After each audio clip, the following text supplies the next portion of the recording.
ఇలాంటి సమయంలో వీరులంతా తరచుగా చెప్పే మాట ఏంటో తెలుసా? పద చూసుకుందాం.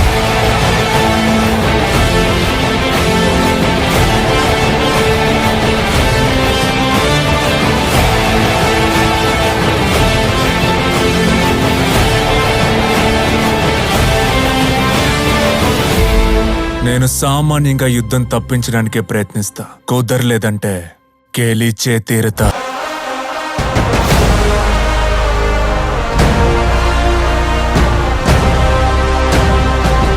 పదేళ్లు కేసీఆర్ గారి నాయకత్వంలో ఇటు పేదవాళ్ళని అటు పెద్దవాళ్ళని హైదరాబాద్ మహానగరం గాని తెలంగాణ రాష్ట్రం గాని సర్వతోముఖాభివృద్ధి సాధించింది.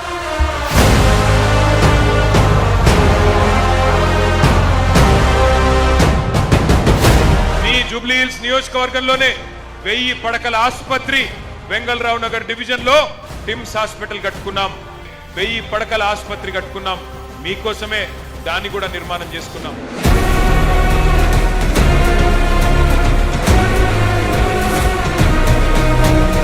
ఇక్కడ పోటీ చేస్తున్న కాంగ్రెస్ అభ్యర్థి అంటుండట, నేను లోకలోని అంటుండట. లోకలు నాన్ లోకల్ కాదు ఇక్కడ పంచాయతీ. ఎన్ని అబద్ధాలు చెప్పి ఆ కాంగ్రెస్ పార్టీ అధికారంలోకి వచ్చిందో ఒక్కసారి గుర్తు తెచ్చుకోండి.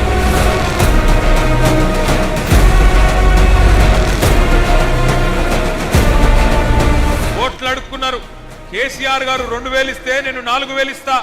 కేసీఆర్ గారు 1,00,000 రూపాయలు ఇస్తే నేను తులం బంగారం ఇస్తా. అర్రాసు పాట వాడినట్టు పాడి మీ ఓట్లు వేయించుకొని ఇలా మళ్ళీ జూబ్లీ హిల్స్కి వచ్చి నేనేదో చేస్తా, నేను అభివృద్ధి చేస్తా, ఓట్లేయండి నాకే గెలిపించండి అంటే మళ్ళీ నమ్ముదామా?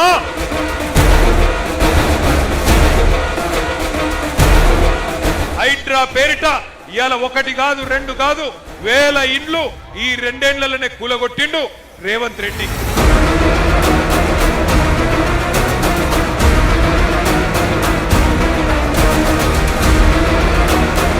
ఇందిరమ్మ రాజ్యం పేరు మీద ఇండ్లు గులగొట్టేటోళ్లకు ఓట్లేద్దామా? ఇండ్లు గులగొట్టేటోళ్లకు నేను చెప్పేది నిజమా కాదా?